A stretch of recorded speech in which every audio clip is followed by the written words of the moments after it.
We ride together, we die together. Bad boys for life. Get busy living, or get busy dying. You ain't first, last. Are you not entertained? Are you not entertained?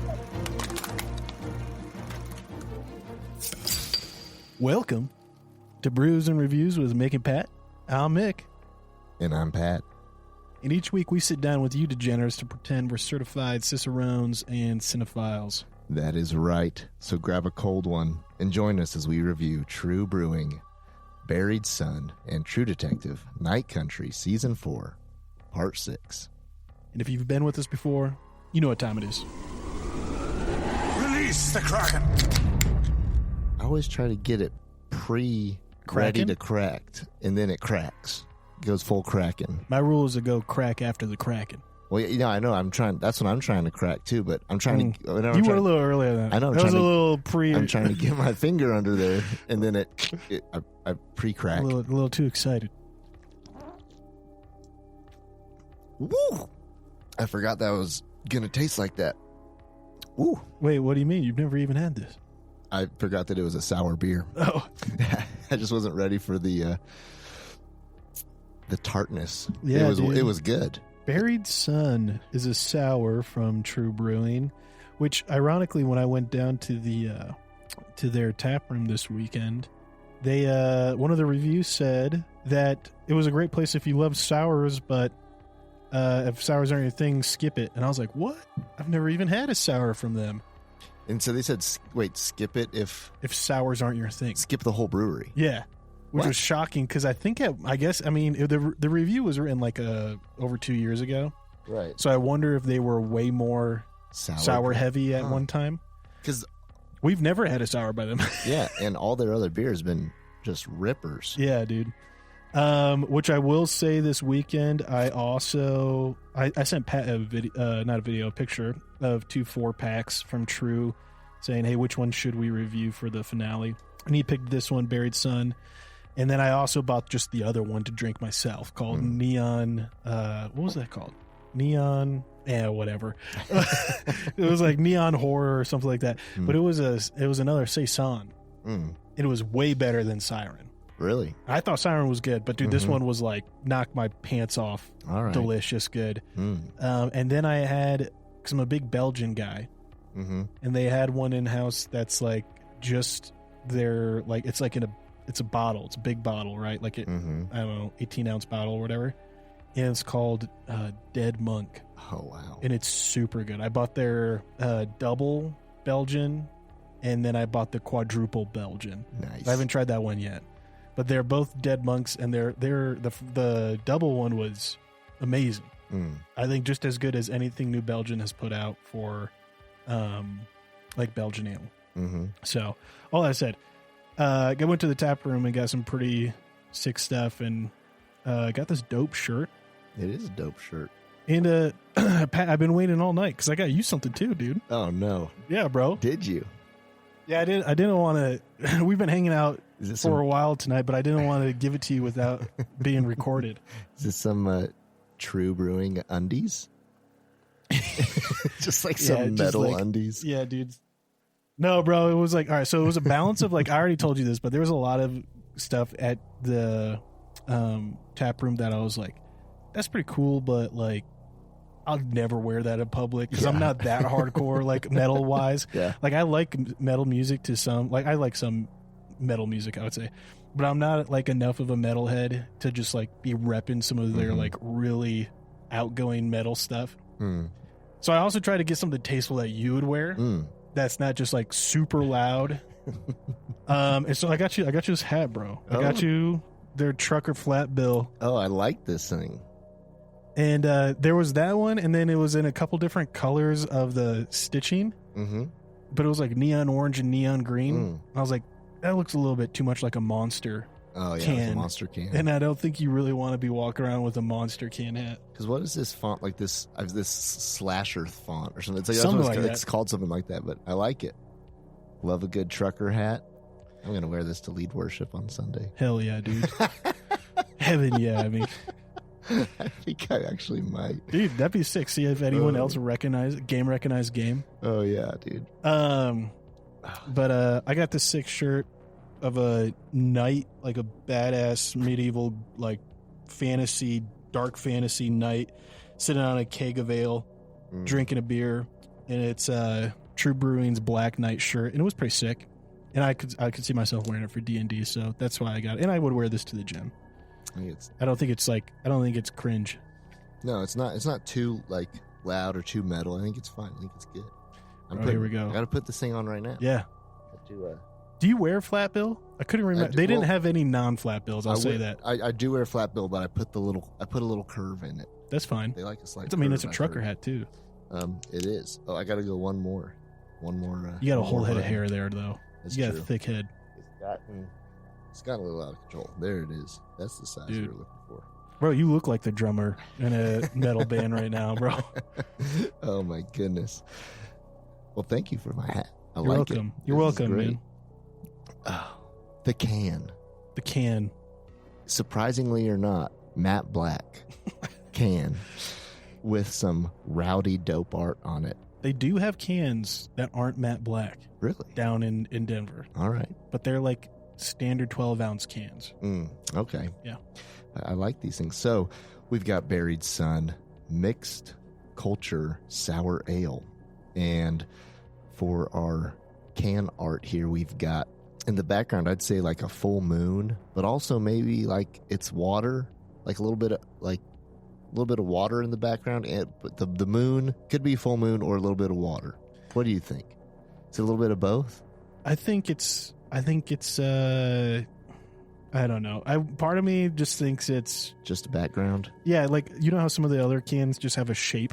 Yep. Like it's just a diamond or triangles and triangles. Part of me just thinks is like it's just an aesthetic background. I could see it definitely being water ripples. I think it could be also the reflection of a setting moon, rising moon. Something like that. Well, it's purple, it's shiny. But we've got a disturbing figure on here. It is a goat man with a staff. And it's a goat skeleton wearing a robe. And he's holding a staff and he's standing up in a coffin.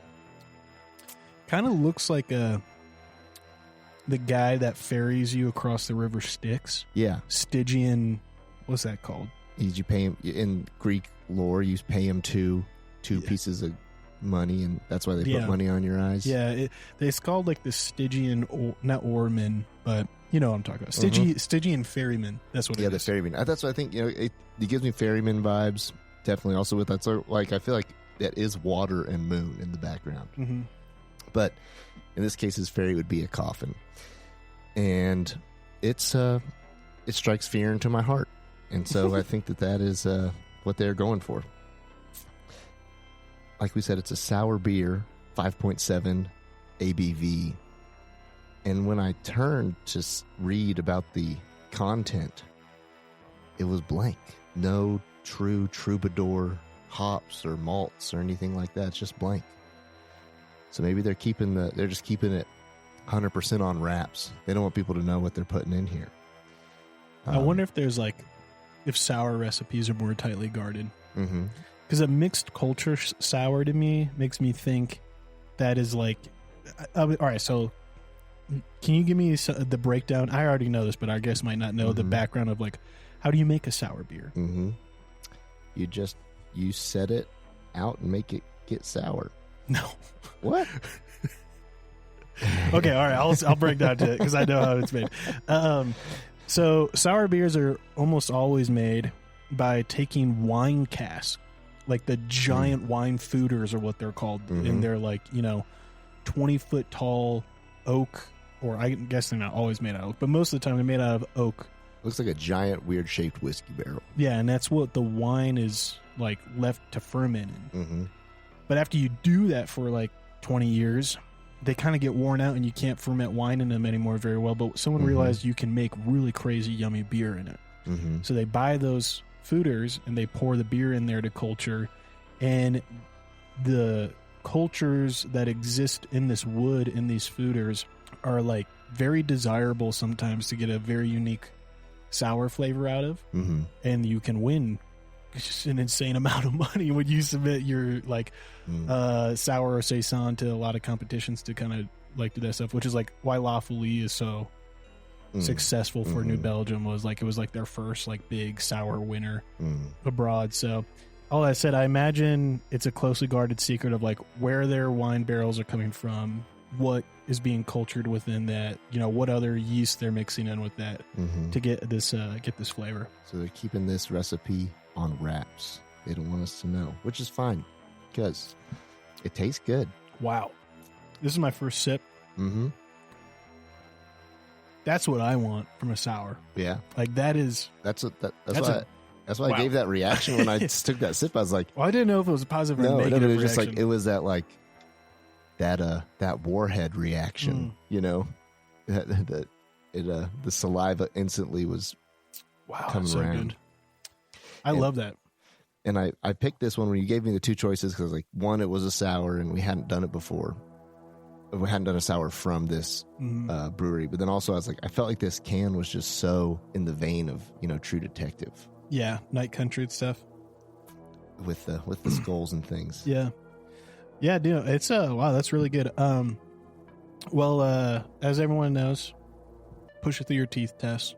Mm-hmm. I'll explain it while Pat takes a sip here. I don't know if I can do it for the whole time you explain it. I'm Yeah, gonna you be can. like drooling everywhere with this All right, sour I'll go beer. quick. All right, so push it through your teeth test. You take a sip, tablespoon amount into your mouth, and then you let it roll over the back of your tongue, down between the sides of your molars, and then you switch it side to side across those molars, and then you let it pool in front of the tongue, put your tongue against the roof of your mouth, and push your tongue forward, pushing the beer through the front of your teeth, just like you're hearing coming from Pat right now. And that should aerate it to give you a lot of flavor and help find like whatever individual notes might be in the beer. Mm-hmm. So while I do mine, Pat, tell me what you taste. It tasted sour. But I'm trying to see what it actually was. By the end of the taste, it was less sour. I felt like I was just getting more of the whatever wine cask it's been in. That's the flavor. It just felt winey. You get that. The sour flavors went away. The sour concentration went away, and more of the flavors were popping through. Mm-hmm. What do you think? Well, I'll say this. I'm not a big wine guy. I don't like wine. But I definitely think that there is honestly, close your eyes. Imagine that taste on your tongue. I just bit into a granny apple, bro. Yeah. That's a like granny apple to a T, I think. Mm-hmm. Like from beginning to end, especially after the swish test. Yeah. Because it's that sour in the beginning, but then it is that crispy sweet. Mm-hmm. And I think that's exactly what it tastes like. Maybe that's why I like green apples so much. I hate red apples. Really? I can eat green apples like candy all day. Really? I can eat them until I get sick. Wow. I agree. It's all green apple. That's what they're doing right there. I don't know if there's... I'm trying to wonder if there's much more in like, there, like flavor-wise. Because that is like looking at it, it really does look like apple juice. Like sours do look this way more when you pour them. You know, they don't look like your other beers. It's like you can tell this is. You can tell a sour when it's been poured a lot of time. It just looks a little thicker. I think maybe for lack of a better word to describe it. Yeah. It does have like an apple caramel color to it. Mm-hmm. Gosh, dude, I'm just really... It's not that it's a bad taste by any means, man. It's just that is the overwhelming taste I get. Mm-hmm. So yeah, I guess I don't even know if I have any more notes on the flavor there. It's a sour. It's sour. Like, but it's not the most sour. Mm-mm. In fact, I would say it's less sour than Freak or Freik. Do you remember that? Freak? Yeah. From Odell's, the raspberry cherry sour. Mm-hmm. Yeah, I think it's a little less sour than that one. But that, like, now I'm trying to find any other taste, and that's really all I can find in there. It's just, but it's not like cidery. No, it's not cidery at all. Not appley at all. Just. Well, wait, it is appley, but not appley in like apple not like cider, fermented sugary. Yeah, no, it just tastes like the aftertaste of a green apple. How do you generally feel about sours, Pat? Like, Yeah, I Because think I mean, I'm a sour fiend. It's very hard for me not to enjoy one. I like the vinegariness of them. Maybe that's actually, I don't know. I've never had a lot of apple cider vinegar. What do you think? Is it kind of?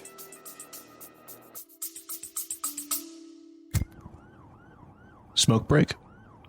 smoke break.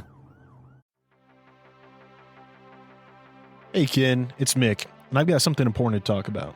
We all hope we never find ourselves in a self-defense situation, but life's unpredictable. Enter the National Self-Protection Plan from Attorneys on Retainer, an actual credible law firm you can put on retainer for your self-defense needs. For just $35 a month, you get national coverage in all 50 states for criminal and civil legal representation in self-defense situations, complete with a 24/7, 365 toll-free emergency line. That's real legal support when you need it most. What's in the package? Bail bonds, scene cleanup, firearm replacement, even mental health counseling. Plus, 0 fees for a laundry list of defense-related costs like expert witnesses. So support the show and get yourself some peace of mind. Click the link in our show notes or visit our sponsors page to sign up for the National Self-Protection Plan from Attorneys on Retainer. Hey folks, Pat here. If you're like Mick and I, you're a fan of classic tales like Lonesome Dove, Blood Meridian, The Three-Body Problem, and Steinbeck's East of Eden. With Audible, you can dive into these epic stories anytime, anywhere. Sign up for a free month, and your first audiobook is on the house. To start your free trial and support our show, click the link in the show notes or swing by the sponsors page on our website. Want an awesome website for your podcast? Check out Podpage. We use it for the Mick and Pat show, and it's a game changer. Set it up in minutes, no coding needed. Support the show by using our link to get started. Your podcast deserves a home as great as ours. Podpage, the one-stop solution.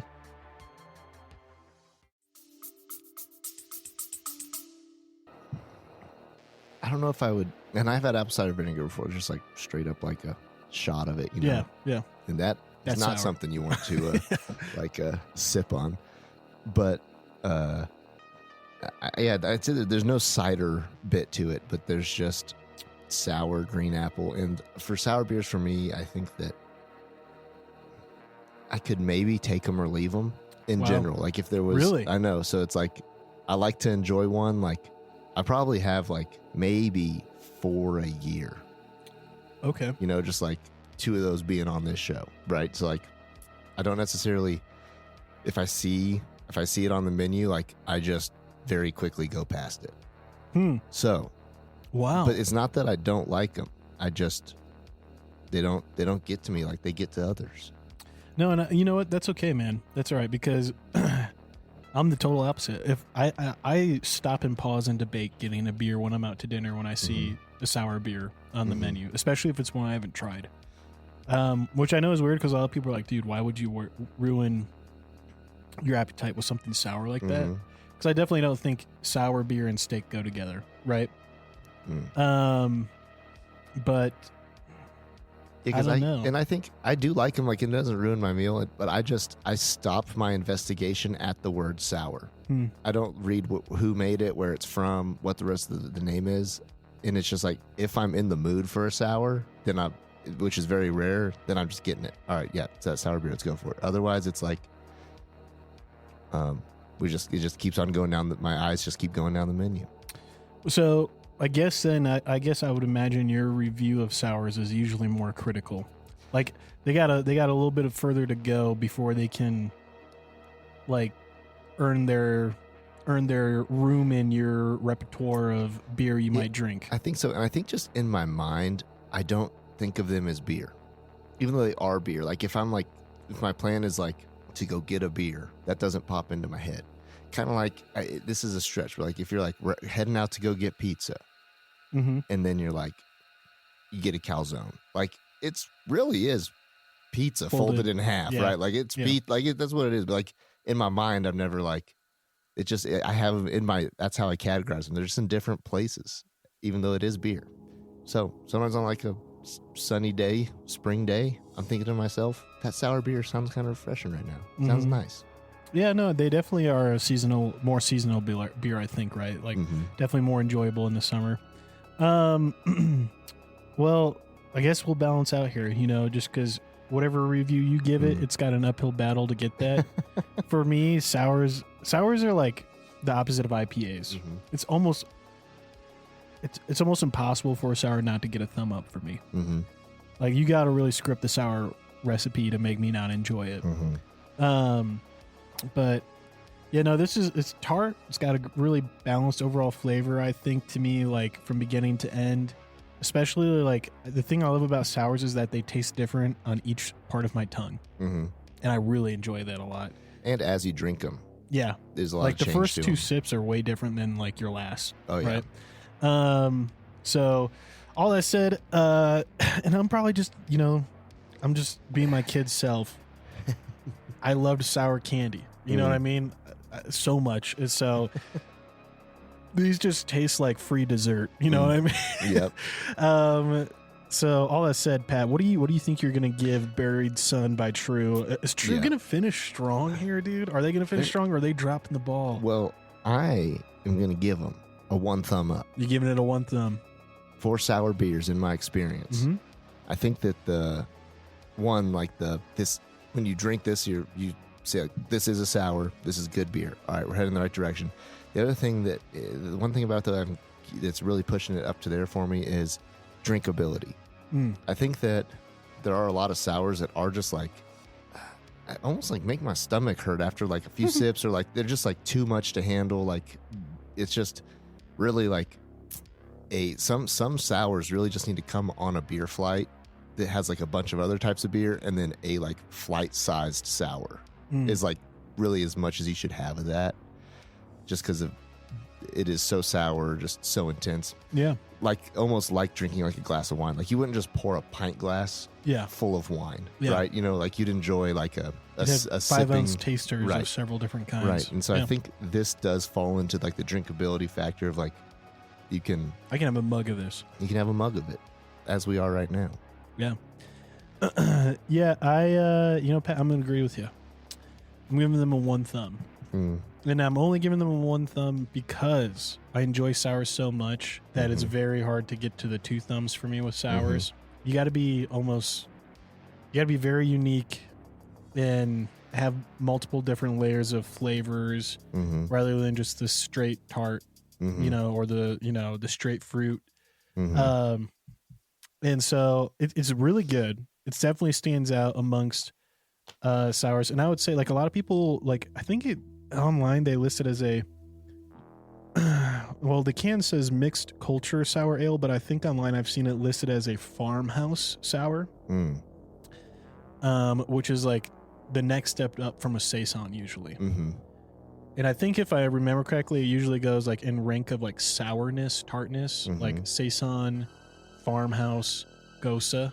And then I don't know where everything else falls, but those are the ones I'm most familiar with. And some of those upper ones are probably more the ones that are like you go for on the sip, like on like a sipper route, like or it's usually served smaller, like because the farmhouses, I think to me too. Like I think of like a couple people I've known who've like they make like blueberry wine at their house and stuff like that. Sort of like something about this does have this like this thing. I feel like this would be. I think it's got a weedy flavor to it. Yeah. Maybe it feels a little bit. It just feels like it would be in a cask down in a cellar. Yeah. That someone might pull out. Like, yes. It wasn't necessarily brewed by like somebody using a microscope and something that they shipped over for $70,000 from France. Yeah, no, you're right. Like what's the big barrel called again? The fooder. The fooder, $70,000 fooder. Because like those get in that range, right? Yeah, like so, like versus like this is more of like, just Meemaw. In a good way. It is. It does have that like homegrown flavor kind of to it. Yeah. We're just the true people right now are just like ripping their hair out. Like they did brew this in some freaking $100,000 fooder. Anyways, I like it a lot. I give it a thumb. Pat gives it a thumb. So 2 thumbs up here from the Mick and Pat show. That puts it at about 3.75 out of 5 rating, which is a really great review for a beer. Honestly, in updating our beer reviews on Untapped, I'm happy with how strict we've been, because for a while there, I'm like, man, we just gave out too many thumbs ups. And then I look through a lot of them, like, oh, dude, actually, we've given out way more no thumbs than anything else. And I was thinking about this. There may have to be a card we can pull sometime, which is the 3 thumber, not per person, meaning not like something that's off the charts, meaning lots of times we're both going to give a 1 thumb and we're never going to give a 2 thumb. But really, a beer's kind of in the 3 thumb collective, right? And it's kind of hard to get there. Just from like, you know, it has to be one of the 2 of us who loves it. So we may every once in a while have to be like, I don't know, is like we have to give it a 1.5 each. You know what I mean?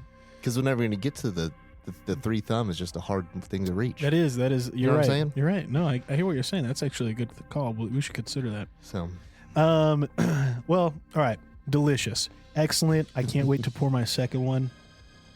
So that way I hopefully remember less of True Detective, Night Country, Pat. Oh, True Detective, Night Country, man. I hope they made a lot of money. Apparently they did, dude. Apparently they made a ton of buckaroos. It was like the most streamed in thing on tuned in thing on HBO of all time. Of all time? Yeah, which is so freaking hard for me. I gotta imagine those numbers are inflated somehow. That's got to be Russian bot Like farmers. more than Game of Thrones, dude. That's what I'm saying. I don't know. Even for honestly, like season premiere of House of Dragon. Like something like that you think would bring in more than this. Yep. But we'll get to this at the I'll bring that back up at the end. The most people tuned into it. Because I think I'm just a outlier or something. I don't know what's going on. But anyways. Are you bitter? Are you jaded? I'm not bitter and jaded. I'm just beat down. I guess. And I just apathetic. How about this? Let's see if you're bitter and jaded after I tell you this. Do you know what the Rotten Tomatoes score is amongst critics for this show? Rotten Tomatoes, I'm going to give it a 3. Because it's a 10, it's out of 10 rating on Rotten Tomatoes, right? No, it's a percentile out of 100%. Right, so 30%. You think it's got a 30% on Rotten Tomatoes? For the season? Yeah. Yeah. I think that the critic rating is going to be like 80, 90%, and then the Rotten Tomatoes are going to hit it with like the 35, 40. True Detective Season 1. The critics give True Detective Season 1 a 91%. Okay. Which is a certified fresh rating. They give audience gives it 88%. All right, so pretty. They agreed, right? Yeah. Everyone was like, "This is good." Oh, season 2. Everyone needs to go back and fix their season 2 reviews for real, because season 2 is so good. But season 2 has a 47% by critics and a 25% by audience. Ooh. The audience was, I think it was just, it was a knee-jerk reaction. The bar was too high. It was a knee-jerk reaction. And do you think that lots of audience members knew it wasn't going to be a continuation of the story? No, I think that's what threw us all off. Yeah. I was like, I waited for Woody Harrelson the whole first 2 episodes until I caught on. Season 3, 84% from critics, 53% from audience. Okay.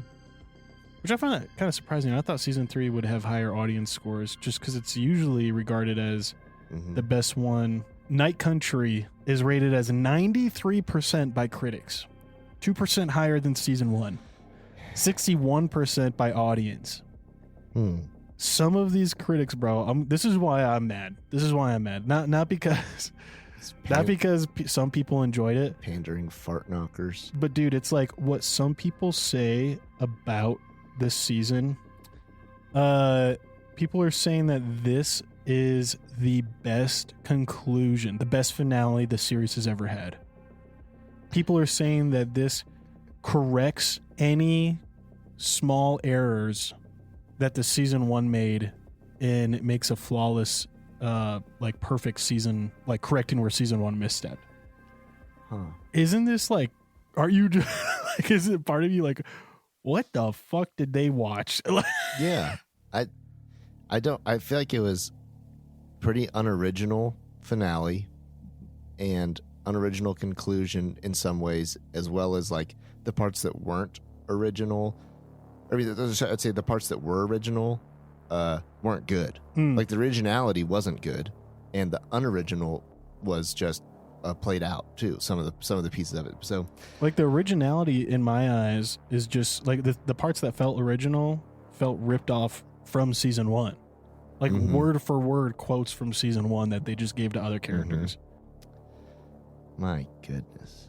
I'm gonna look through a couple of ones, but I want you to start. Go ahead, do the episode, what it was about, and then let's start kind of doing just a breakdown of what happened. Yes. And then we could get into our beef with it. So after this plot summary, we'll get into some more. We'll start getting into spoilers and things. But at this point, you shouldn't be listening if you haven't just watched it. Yeah, this is the or finale. if you're just like. Also, maybe there are people at this point who are watching who are just like, I'm not going to watch it. I just want to hear what you have to say, and I'm not going back in there because you guys say that it's not worth it. In part 6, Danvers and Navarro, they finally start detecting by going into the ice caves in Salal. It's the last episode of the season, and so many questions remain. Who is she, and what does it mean that she's awake? Where's Clark? Who killed the scientist? What did Holden tell Navarro? Which person was Holden? Oh, the kid. Holden the kid. Yeah, Holden the kid telling Navarro. So, in this season, or in this episode, basically they're just kind of solving the case pretty fast pace at the end. And as you'd expect, to wrap up a good mystery, good crime show, the pieces fall together at the end. But these pieces, it's up for you to decide if there were much pieces at all at the end to tie together or not, or if they just gave us a conclusion. I love how it started off with them snow caving, spelunking, just completely unprepared. No rope, no pitons. Just no nothing. Yeah. Just nothing. And super dangerous. After all the talk of how dangerous it is out there too, they're just like, and at the same time, the caves weren't that dangerous. They should have had some crevasses they almost fell in. There's lots of cool things in nature out there that could really add to your storytelling and could add a lot of conflict to characters just by the landscape instead of this weird fake ice cave. And so, it just kicked off with them in the cave searching for, the answers and searching for the message. Yeah, the message. Exactly. And they found another spiral. The spiral. Surprisingly or not, they found the spiral, which was it a dinosaur? No, I think it's supposed to be. I thought it had a skull mouth. Well, a lot of whale skulls kind of look like dinosaur skulls. Yeah. But I noticed when they were zooming out, it was not just one skeleton in a spiral. It was a ton of fish skeletons, tiny fish too. Oh. It was a bunch of different kind of bones, and it looks like It looks like they got sucked down in a vortex and then froze all of a sudden. Which to me, I'm just like, what that's the fucking spiral, dog? The that's spiral it. That is a hallucination of, Matthew McConaughey in season 1 that haunts him and follows him around and has become a cult symbol for child molesters. Huh. That's the spiral. All right. That's the best you got. Hey. And the crutch of the spiral throughout the whole show. This whole season has just been. I think also, here's what happened, I think, with the spiral. We know that this wasn't even written as a True Detective show, and they had to tie it in to make it True Detective, and so they just took the spiral, but then they latched onto it and didn't stop with it. They could have had it in the show 2, maybe 3 times throughout to tie it together, but they just went all out with it. And it didn't even mean anything in the end. All it meant was where caves are dangerous. It was just so we saw this skeleton in the cave, and that's, I guess, the most sketch part of the cave, which also doesn't make sense because that's exactly where the scientists established their lab. Right under that skeleton. It's that's the most sketch part of the cave? Seems like the scientists would know not to build their lab there. But continue on. The lab is there, an underground ice lab, which we realized so the ice caves lead right to Salal. Right to it. And who do they see in this lab? Yeah, they find Clark. Finally. The guy we've been waiting for. The guy who I thought was supposed to end up, he was supposed to show up dead in episode 3. Yeah, I did think he was going to show up dead sooner. But nope, because he was the ultimate murderer, right? In the end. Kind of. I mean, yeah. They were kind of putting this thing on him, he did take the final breath from her. Yeah. Right? I don't know.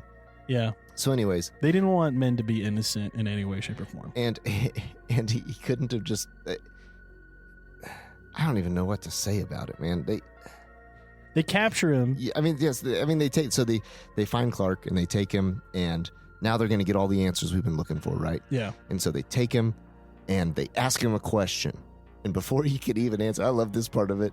They ask him this question before he can even answer. They just start duct taping the AirPods into his ears of the video of the screams of his dying girlfriend. Yeah, like Navarro's just like, answer our fucking questions. And she's like, shut the fuck up. Like tapes his mouth. Yeah. I'm just like, what the hell? Like my wife and I, Billie Jean, I remember was just like, what? They didn't even let him answer. Yeah. They just start instantly just torturing him with this super traumatic event that happened in his life. Yeah. And so then we start to see some flashbacks and some uncovering of what happened in the caves and how Annie died and these things. And I was surprised, or was I not surprised at all, that there was no mystical supernatural thing or EMP like high-tech thing. Whoa, Pat. That shut off the phones. Whoa. It was literally voices in Navarro's head from the spirit realm that led him there. No, I'm not getting into that part yet. I'm talking about the just the spookiness of like the cell phones turning off and all those things, right? It still makes no sense. The EMP turn off. No, what happened was he stepped on it barefooted. That's all it shows. It shows him crunch the phone, and that's why the video stopped. Oh, with Annie Kate. Right, with Annie Kate, yeah. flashback. So they never explain why in the first case, with the first video, when the Tsalal guys go missing, why everything shut off. But we do get our big answer about that, like what's going on with the phones, which was he stepped on it. Which I was right. I was like, that didn't look like the power went off to me. Yeah. But whatever. Yep. Yeah, exactly. So also she was wrong about her hunch. So she wasn't right about her detecting, which led to that's a big part of why she continued and didn't give up the case, was because she was like, look at this video, the power went off. There's more to the story.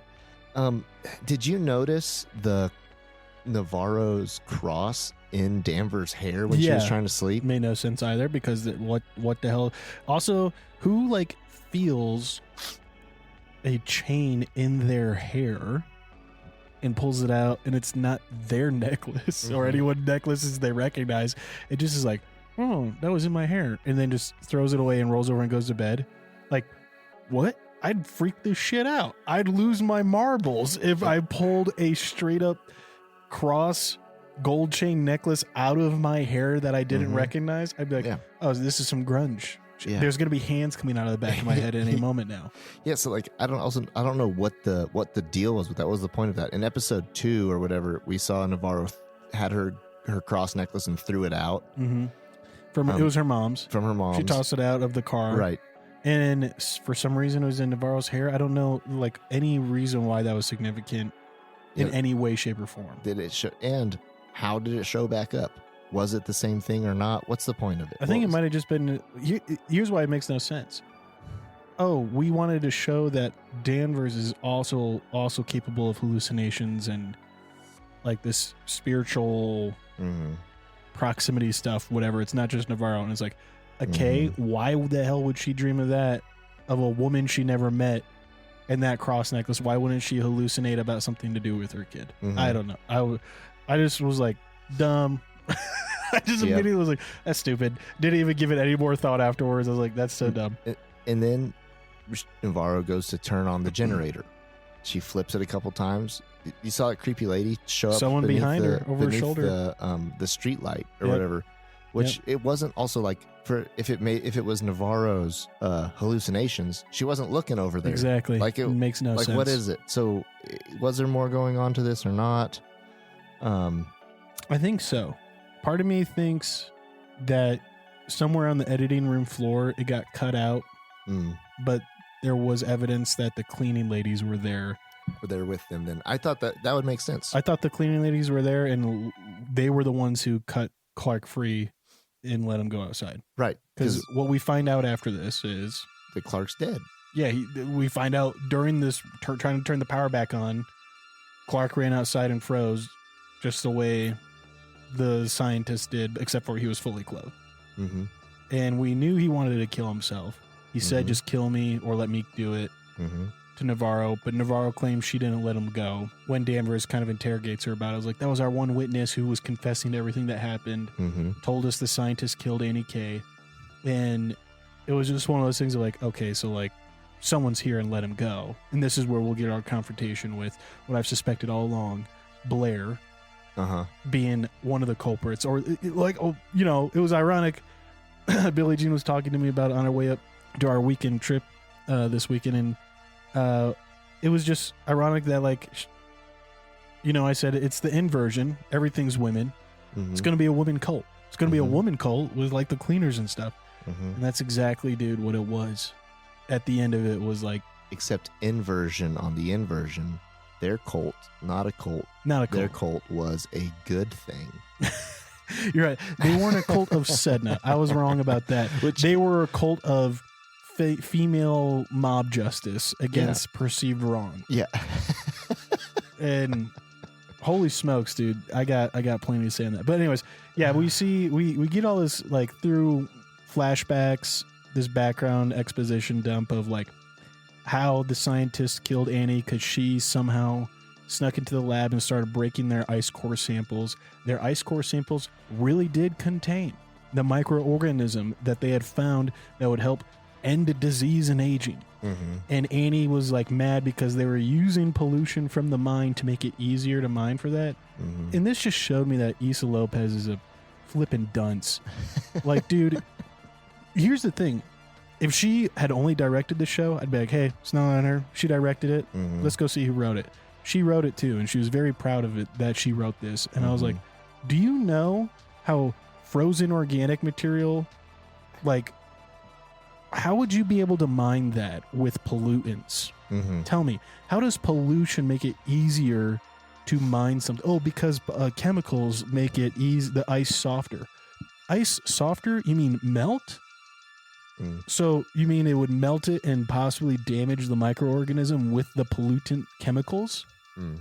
Like, in what world? Like, and like, this is one thing I've seen on the Reddit. Everyone just being like, hey, as someone who works in a lab, what the fuck? Where it takes like childhood level science education to understand, like, oh yeah, if I poured oil on this petri dish, it probably would ruin it, right? Right. And I'm And- just like, what And here's, asinine thing to be like. That's the crux of like the scientists of Right. like pollution. We wanted the mine to pollute the ice more so we could excavate these materials more. And Annie found it out and destroyed the immortality microorganism we were researching. and here's the deal. Generally speaking, we can suspend a lot of belief. Suspend it, yeah. There's suspend a lot of belief for good stories, good storytelling, and stuff too. So it's like, here's the deal. The gloves are coming off now and everything. Well, and like, here's my thing. I was a defender of this show. Mm-hmm. Like, I thought episode 1 was good. I saw a lot of people knee-jerk reaction bash it for at the time. They're like, oh, it's gonna be woke, as hell, this agenda, yada. And I was like, I'm not really getting the woke vibes right now. And like, people who aren't even cops or law enforcement experience were like, dude, they would never allow a police officer or state trooper in Alaska to have those kind of piercings and stuff like that. I'm like, yeah, you know, you're right, but like, It's TV. most of no one in the world really like has disbelief about that. When you think about like small town, middle of nowhere policing, like you just take what you can get.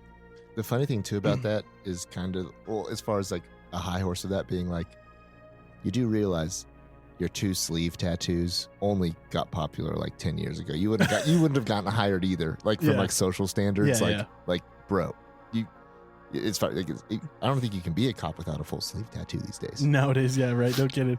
If you're a cop, you have to have a sleeve tattoo. Yeah. No, but like there was just like a lot of stuff that I did look past. Mhm. But when it just is like adding up, and then like you realize, like, here's the thing: the plot doesn't hinge on Navarro having tattoos and piercings. Right. It really does hinge on scientists using pollution to thaw the permafrost so they could study the samples faster. Of the Fountain of Youth. None of that makes any sense. Like, here's what I would have believed more.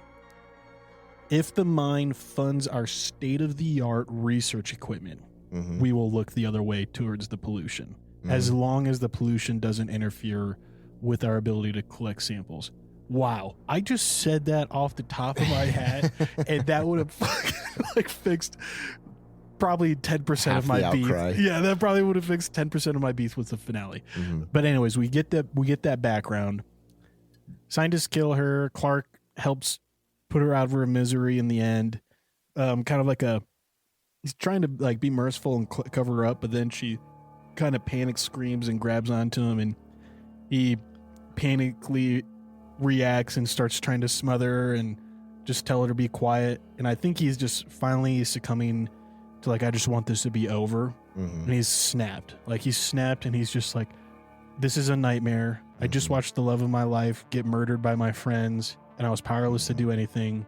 And she's still alive, but like, and she's not making it. She's not going to make it. So it's like, all right, what do I do? So all that said, that's the confession we get. And then, the power goes out. He goes out and dies in the snow. Danvers goes after Navarro because they kind of have like honestly, the best acting of the whole season. Danvers tells Navarro to shut the hell up about talking about her seeing visions of her dead son. And Danvers pretty much says, go and kill yourself, walk out onto the ice. I'd rather you do that than say anything more to me about my dead kid. And then she has like a come to kind of Jesus moment, wake up from being cold and goes looking for Navarro. Goes out into the ice trying to find her follower, falls through the ice because she sees a hallucination through the ice of her son drowning. That made my heart stop for a second. Just like my straight dad instinct. Like just the hands underneath that. Yeah. It was just like, even though I knew what it was, it literally, my heart stopped. Just this like... Yeah, that gave me a jump. Also because like in my like microprocessing in the moment too, it'd be like, you can't get him out of there. No way, dude. Dead. Not without something to really break that ice. Unless you just whack it in this negative 40 degree weather. Yeah, unless you just punch it with a flashlight. Well, I don't know what she hit it with. Yeah. But anyways, she falls through the ice, and just as we know she's not going to die, but just as looks like she's going to die, Navarro reaches down, pulls her up, gets her in there, comforts her. Shared close death trauma. Danvers opens up and says, please tell me what my son said. Navarro's like, he sees you. And it's cheesy, corny, but it's also sweet. And like, I think that would emotionally hurt, like not hurt, but like emotionally affect me deeply if someone told me like, if they were like, I've been talking to your dead kid, and I'd be pissed. But then if like all they had to say was like, he just wanted to say that he sees you, and then I'd be pretty emotional about that. But anyways, they warm up, the storm stops, and they start heading back into town. Not canonically, but realistically. Oh, sorry, actually I skipped a whole bunch. But I'll double back. They took a Salal truck, which made a lot of sense because their cars would have been out where they broke through the ice originally into the caves. And Billie Jean caught that, and I was like, oh yeah, good continuity thing right there. Is that like they didn't go back to their cars, they took a Salal truck from the Salal garage. Meanwhile, though, Peter Pryor, he's with Rose Agnew, breaking through the ice, and this was the best part of the season finale to me. Was he had a pickaxe, having to pickaxe a hole through the ice while Rose Agnew watches, and he was getting flashbacks of the story that Hank had just recently gone over again with him. How Hank saw Peter fall through the ice and was chipping away at the ice down river to reach through and grab Peter as he flowed down the stream. And Peter was so little, he didn't really remember it well, but his dad remembered it really well. And it was a very emotional moment of like, just a father's like, I'm going to save my boy, and to see like the dichotomy of him doing this now to bury his father was really dark and sad. Yep. Like it was super dark and sad. It was, but it felt in vain with True Detective, I guess. Yeah. You know what I mean? Like that grimness and morbidity. Yeah, it did. But I thought that really kind of pulled at my heartstrings, even though, you know, like it's not something I personally relate to by any stretch of the imagination. I did find it like a very like emotional parallel. Back then at Salal, before they leave, Danvers and Navarro, Navarro says something, and Danvers is like, "Oh, the hatch, holding the hatch." She goes and pours this. I think it's iodine. I'm not sure what it is, but she pours it over the hatch, and then they hold a black light over it, and they look at the handprints, and they're like, "I'm not sure what I'm looking for." And sure enough, what do we see? The shocker. I don't think that's the shocker, bro. I think the shocker is a different figure. But yeah, we see Blair's hand, and that's like, what? The detectives piece together what we've known for 5 episodes now. And that's when they take the Salal truck to go and confront the cleaning ladies. And dude, this is the best part of the freaking episode. When there's miraculously more and more people showing up in that room. The clown car. I thought it was a clown car too. I was like, how many people are in this damn house? No, dude. Well, here's how I knew it was it. The first couple they showed that walk into the kitchen, they showed outside from looking out the window from a different trailer. So it's like all the cleaning ladies and all the single women in that community. It's like it's a commune of single women. And it was New Year's Eve, so they maybe they're together for a party. But it still felt funny, like during the interview and story talking process, more people just kept walking in, as if like they should have been in there already. I don't know, but they just kept walking in. Walking in. They confront Blair, and I can't remember the other woman's name. I don't really care because I mean she wasn't really a great actress. She was all right. I couldn't tell if they wanted her to come off as like righteous or justified or just as like creepy. I couldn't tell. Yeah, she just essentially, they tell her like, "Hey, we saw Blair's handprint. We have some questions for you about what happened. Would you like to like open up about, the events that occurred? Because we're pretty sure you were there and had something to do with it." And then then she just starts, she's like, "Well, I don't really know about that, but I don't even remember how she portrays it." She's like, "If it was a story, the story might go something like this." And I'm just like, what the fuck is going on? And she confesses that her and what I call this came from Reddit. This was like the best comment I saw in the finale thread. People just roasted the finale. They're like, "Oh, dude, Salal Team 6." I was like, that's incredible, dude. With their mops and hunting rifles. Dude, people were like, there's other people who were like, "Yeah, Crab Team 6." And I was like, "No, dude, Salal Team 6 is hilarious." That's great. So Salal Team 6 of like a dozen cleaning ladies and local native women of the community, they're the ones that cut the power to Salal right after Clark has his seizure and says she's awake. And somehow cutting the power also turns off all the cell phones and stops them recording. And then they go in room by room with shotguns, beat up, and then march the scientists out at gunpoint into the back of a truck. They drive them out into the middle of nowhere, tell them to strip down, and then they tell them to run off into the snow while they fold their clothes up for them. And she says like she wanted them. And if she didn't want them, they would have been able to come back and get their clothes. And again, it's just like, who the fuck is she, dude? Yeah. Someone once said it was Annie and Clark in the most cringe line of the season finale. He's like, "She is Annie before she was born and after she died. Yeah. Time is a flat circle." I'm like, oh no, they didn't just say that line, dude.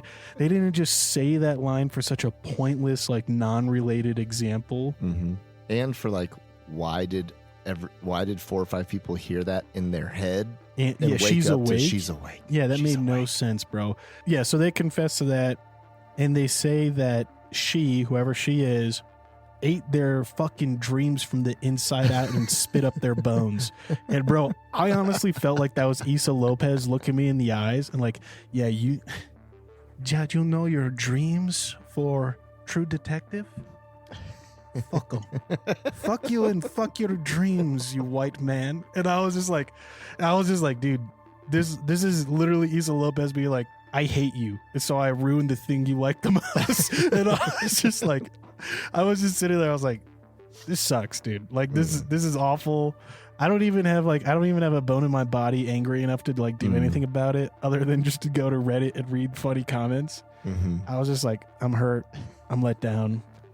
Yeah, you got away with it. Congratulations. And they all clapped. Like, Yep. because at the end, what's Navarro and Danvers do, bro? They just Nothing. They're like, so you murdered all those guys. Well, we just came to inform you, since they were your employers, that you might want to know that the case has been closed. Forensics deemed it was a slab avalanche that killed them. And then they get up and walk away and just cover this whole murder. We go to mob justice, because here's the biggest thing. Here's what the subtlety of the scene where all of them are walking in the house tells me. And we see Danvers have, I think, a reaction that, like, whether Issa Lopez wanted us to feel this way or not. She had to drop the case or they're not making out exactly. alive. That's the problem, though, with vigilante mob justice, is that where does it end? Where does it stop? Because if it's just like, okay, you guys, we get why you did it this time, but who's to say you're like, well, we did it that time and the police couldn't stop us. And the mine's not shut down, by the way. No, the pollution's still happening. It is like, who's to stop you the next time you decide someone needs to die, right? At the very end, they brought up the tongue again. Which, no answer. With no answer. It's like they brought it up like to tie up the loose end and then just left it open ended. Like, so. Well, it doesn't even make. How could the cleaning ladies put it there if the tongue was still in Annie's mouth when Hank moved it? So then, if the tongue was there and Hank cut it out afterwards, then he had the tongue. Yeah. So then why would Hank plant it? Years later, just drop Why it. did he keep the fucking tongue in the freezer for so long? You know what I mean? And how could he have possibly have done it? Like, so it just was like, because that was such a big, like, creepy, gross, like, kickoff to the whole show. Yeah. Just to have no explanation, no payoff, and like, what the tongue showed us in the episode 1 was that it is likely that the person behind this crime has serious forethought. Right. And has been really, really planning this and is miles ahead of these detectives right now. Yeah. That's what it tells us as an audience. And what we find out is like, nope, like, nothing. Like there was a crime of passion that killed a girl, and then in response, a mob killed the dudes. Yeah. That's it. There's no, like, that's the mystery. Like, that's the whole thing. Like, that kind of happens like all the time. Like a crime of passion happens. It doesn't make for good TV. And then somebody a couple people react to that. Mob justice vengeance. Right. And it's just like, and that could be a good story, but that wasn't this story, what this story was set up to be. And so I don't get it. It was not good. And the worst thing, here's my least favorite part about the whole thing, is that there is a very strong illusion that at the end of this, Danvers and Navarro go their separate ways. Danvers smooths things over with their daughter Leah. They move, leaving Ennis. Kind of, it's assumed that's what happened post the interview, right? Is that they leave Ennis, I think. Maybe that's a stretch. Maybe they don't leave Ennis. They're just traveling somewhere. But it's alluded to that Navarro makes a good choice to kill herself and walk out and die on the ice like her sister. In that she's a ghost at the end standing on the porch with Danvers. Because the clothes she's wearing in that are the same clothes she was last seen walking out onto the ice. And Danvers doesn't look at her when she's on the deck. Right. So it's not like she's like so it's hiding not like with Danvers them can see her. And so it's like this illusion that like suicide is glorified. Like somehow it's a glorified thing that you should kill yourself. Yeah, it's a good. Hey, no. If you feel like you should kill yourself and it's a good choice. And I'm like, that is the most insane thing I've ever seen to be like, oh, this is the good ending. Yeah. And I don't get me wrong. Yes, we see the glorification of self-sacrifice, the glorification of laying one's life down to save others, right? Classic scene, Starship Troopers. I'll haul him off. Go. Come on, you bugs, get some. And like they're called over and he self-detonates the nuke on his chest. Yep. Blows up the bugs. Yeah, I guess technically suicide. I mean, his legs were split open and he wasn't going anywhere and he detonates a bomb to kill a bunch of bugs with him. That's not a glorification of suicide. That's a glorification of self-sacrifice. Yeah. In True Detective, it glorified Navarro not sacrificing herself, actually rolling over and covering up the murders, Mm-hmm. just like they covered up their other murder, Mm-hmm. and then walking out of the ice to kill herself. Mhm. And I was just like, what the fuck, dude? This has got to be some of the worst messaging you could tell people with mental health. Mm-hmm. How do you feel about that? And let me know if you feel like I'm reaching, because I was really trying to be like, maybe that is not what they're saying. No, I feel like the same. No, I kind of feel the same. I feel like the message was that she ended up, killing herself. Especially because at first it was like, oh, maybe she just walked off like into like her future life away from here. Mm-hmm. But then it shows her with Danvers at the end. But in the way you said, where it's like it's because she's a ghost. Because the way she's talking to during the interview is saying like how she's still with us. Yeah. Just like how they always refer to the dead in that town of being with them. They also, at the end, they totally kind of they haven't done it throughout the show at all, but they just rip off the interview scene that they have with like Matthew McConaughey in season 1. Like the camera angles, the setup, her having like a smirky but like good response to the interview. Like, I don't know, did you see that part? Did you feel that where it was like, it's True Detective again, but they're just like crutching, it along. Oh, now they're doing the interviews? Yeah. Now they're doing the interviews for the last 5 minutes? Yeah. And so then, I don't know, I thought it was bad. It was poorly executed, I think. It was super poorly executed. The only person who really should have died the whole show was Danvers' daughter. And the fact that we didn't get that.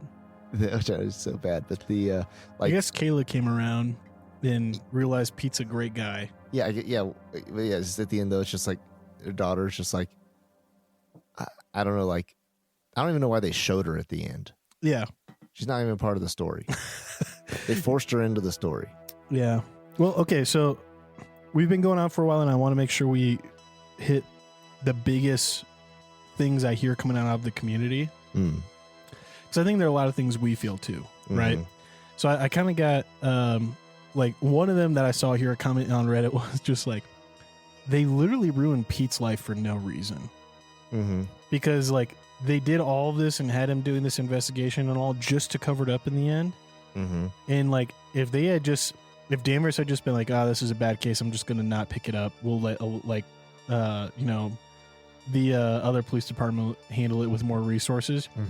Pete's dad would be alive. Pete's marriage would be more intact. Like, it's just, like, absolute crazy how Danvers and Navarro ruined Pete's life this season. Yep. And, like, actively, like, like, it wasn't like, Pete, you really screwed yourself on this one. It was like Danvers literally like, Navarro let me down, so I kicked her off the force. So don't let me down, Peter. And it was just like, holy shit. Hey, Chief, I gotta go home. No, you're gonna stay here and work hard all night. Okay, Chief. You know what I mean? It was just like stuff like that I just was like, dude, these people are right. They totally, like, it was pointless what they did. They ruined Peter's life for nothing. The other one was just like some of these other stuff, like I've seen posts that are like, when you confess to 6 murderers, but it's okay because you're a marginalized group. And I'm just like, yeah, what an insane thing to, like, be telling people, like, in any way, shape, or form that this could be reality. Because if they'd done it differently, they could have at the end made us feel like those women were more justified. I guess, in some sort of setup. I just didn't feel it. That's what my question too was also like, was I supposed to feel endeared to the women at the end? And I think so. I think so. But then my other question is, to all these people who hitting the show with the high ratings, is like, is there a whole bunch of people out there who just really do feel basically opposite to me? And I think there are. Yeah, no, I mean, I agree, dude. And, like, here's like one thing I saw. Someone said, Salal Team 6 at the end was hilarious and was a missed opportunity for a morally gray shootout between the leads and this mob justice group. The difference of, this is like a quote. I assume it's a quote from, like, the detectives. Like, hey, we get it. You took crime and punishment into your own hands, but you still kidnapped and assaulted and murdered 7 men. We can't have that because who's to say you'll stop there? Versus, well, good job, ladies. Fuck those guys. Invite us in for the next one. Yeah. You know what I mean? Like, imagine like they go to confront them, and we get the like high octane shooting through paper walls in a dark snowstorm, and as they're like shooting back and defending themselves, they get to B or Blair, and they're coughing up blood, and like they on as they're dying do their deathbed confession of what happened, and like I just think if they made the case like, you know how many of our babies we've buried, good riddance, like, and I'd fucking do it again. Like that'd be like a morally great thing of like shit. And like maybe if we had approached this differently, there wouldn't have been a shootout, and we could have like figured out how to like work with them to get lower sentencing. Yeah, I think that they came out strong with, I mean, I was hooked episode 1 and 2. They came out with a lot of potential interesting plot lines, outcomes, maybe even bringing in old storylines into it. And then they just really, they shouldn't have done any of that. And I would like it a lot more. If they hadn't, I think that the things that made it such a letdown for me, because I can like really actually deal with like a whole lot of bad writing and a whole lot of like a whole lot of stuff like, oh yeah, I enjoy it, bro. And, like, you loved the terminal list. I can sit there and it's great. But the things I can't do would be this like fake baited setups from season 1 where they just played on it to force a tie-in to the show, which is funny too that they even felt like they needed to tie it into True Detective, since it's a show where every single season has been nothing to do with the previous seasons. So tying it in at all just breaks the wall on that if you don't give a payoff to it. And so if they hadn't done any of that at all, I think there'd be a lot less gripes, as well as in the spirituality piece. And like the first episode we reviewed on this, we were excited for like, all right, like are they going to let spirituality be real in this? Are they going to use it well? And they came on way too hot with it, way too strong with it. And in the end, you don't even have to necessarily answer all the questions to make your audience happy, but you do have to at least pay it all the right respect for the way you set up your universe. And so they just set up this universe, and then to get everybody kind of hyped up for the first 2 episodes, and then the next 4 episodes really didn't have anything to do with that universe as far as the the physics of the world they had created, and so I think that I just don't understand why people think it's like such a great show. I think it's fine TV, standalone, it's okay. It really, but put on with the True Detective title, nowhere close to what it needs to be. It feels like Netflix tried making True Detective, which should be a massive insult to something like HBO. Yeah, and the thing that all the other True Detective stories do is they give us a good crime story. They give us and they don't explain it all.